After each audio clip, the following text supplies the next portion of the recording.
jiwa-jiwa yang agung pada malam seperti ini adalah orang yang senantiasa memikirkan ibadah terbaik apa yang bisa kita lakukan. Terus terang, jamaah rahimakumullah, agenda malam 27 pada malam hari ini terkesan memang mendadak ketika saya rapat dengan tim. Ayo kita gerakan lagi umat, ayo kita gerakan orang-orang terdekat kita, agar jangan sampai di malam 3 malam terakhir ini, malam 27 ini ada di antara sahabat-sahabat kita yang lalai karena sudah melewati malam 21, bahkan ada yang mengatakan Lailatul Qadar sudah turun di malam 23 sehingga lemah di malam ke-25 atau malas di malam ke-27 dan tidak punya gairah di malam ke-29. Ini sebuah kesalahan besar. Kalaupun sekarang kita ambil momentum malam 27, jangan sampai lemah di malam ke-28. Jangan sampai lemah di malam ke-29. Saya ingin motivasi juga begini. Jangan sampai di malam 27 ini kita hanya memikirkan diri kita sendiri, keluarga kita sendiri, cuma Indonesia saja. Sejak tadi sore, sejak tadi siang, Masjidil Aqsa telah dinistakan, telah dikotori, telah dicemari. Astagfirullah, menangis rasanya siang tadi itu. Menangis saya. Saya tak hendak berbagi video ini, tidak mau saya berbagi. Jangan sampai ini menjadi ria dan mengurangi doa-doa saya untuk Al-Aqsa. Karena kebahagiaan saya bukanlah ketika saya berbagi video ini, tetapi ketika saya diperlihatkan tentang Masjidil Aqsa yang sedang dinistakan oleh keturunan kera dan babi itu menurut riwayat Aisyah radhiyallahu anha, yang dengan sengaja karena tahu umat Islam sedang mengharapkan kebahagiaan mendapatkan Lailatul Qadar dengan penuh kedamaian, tidak menginginkan apa-apa kecuali mendapatkan fiha yufraku kullu amrin hakim. Mereka ingin mengukir masa depannya dengan damai, berkumpul di Masjidil Aqsa di malam 27 Ramadan.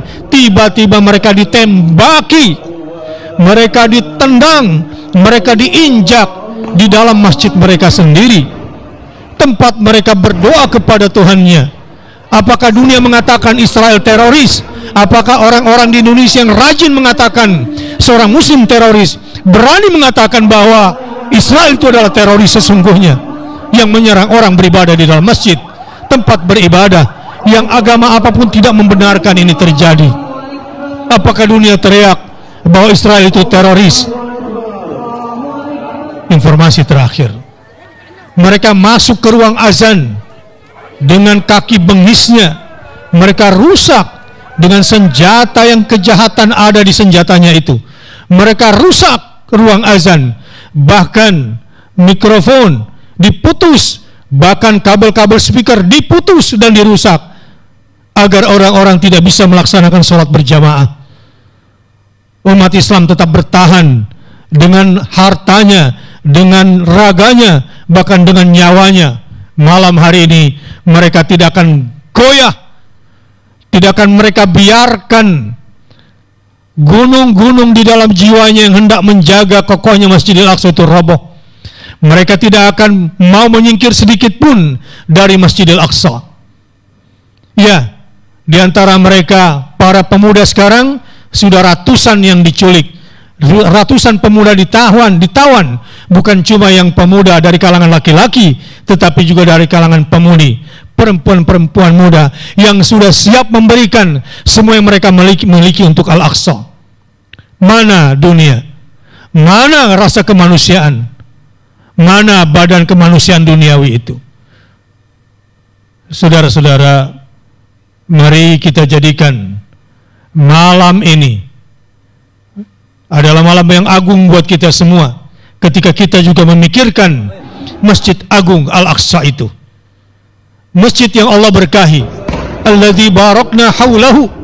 Kita doakan saudara-saudara kita yang sedang beribadah dengan damai, yang sedang menyerukan kedamaian, yang sedang bersatu memohon kedamaian untuk dunia, yang sekarang sedang dibantai oleh mereka dengan berbagai macam bentuk kekejaman. Dan kita doakan mereka, semoga mereka yang sudah istiqamah, yang lebih baik dari kita, mereka sebetulnya bisa saja keluar Al-Quds tapi mereka mendapatkan amanah menjaga tanah kita semua. Iya, Al-Quds adalah tanah kita semua. Masjidil Aqsa adalah kiblat kita semua. Bisa saja mereka meninggalkan Al-Quds, meninggalkan Al-Aqsa, kalau mereka tidak ingin bertanggung jawab. Karena toh bagi mereka ini masjid kita semua, kiblat kita semua. Tapi mereka memilih, nggak apa-apa kelaparan. Mereka betul-betul hidup dengan kesengsaraan. Susah sekali mencari nafkah di sana. Bahkan untuk sekedar mendapatkan makanan berbuka puasa, mereka membutuhkan pertolongan kita semua. Karena mereka tidak mempunyai pekerjaan. Betul-betul dipersempit. Bahkan bagi mereka yang mau menjual rumahnya di sekeliling Masjidil Aqsa, akan dibeli dengan harga yang mahal.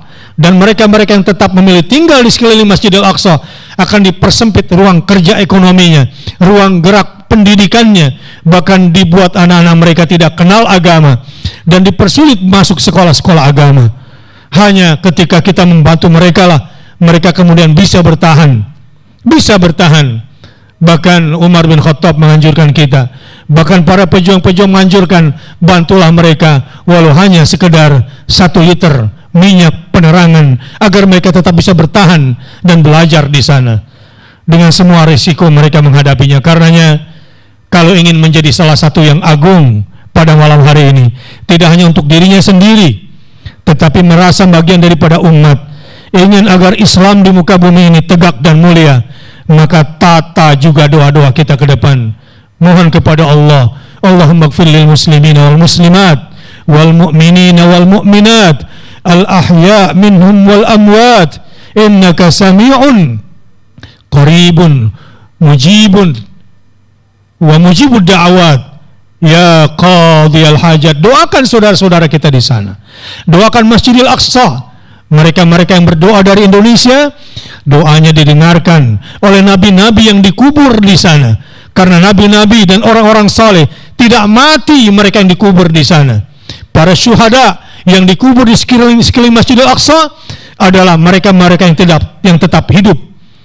Betapa bahagianya ketika kita di Indonesia mendoakan saudara kita yang di Al-Aqsa, yang sekarang sedang dibantai, masjid kita yang sedang dirusak, kiblat kita yang sedang dinistakan. Mereka terus membantai sampai malam hari ini. Saudara-saudara, ketika kita berdoa untuk saudara kita di sana, Allahumma angkid, bebaskan Masjidil Aqsa minal kafarah wal musyrikin a'da'aka a'da'ad-din, dari orang-orang yang ingkar kepadamu, dari mereka-mereka yang menjadi musuh-musuhmu.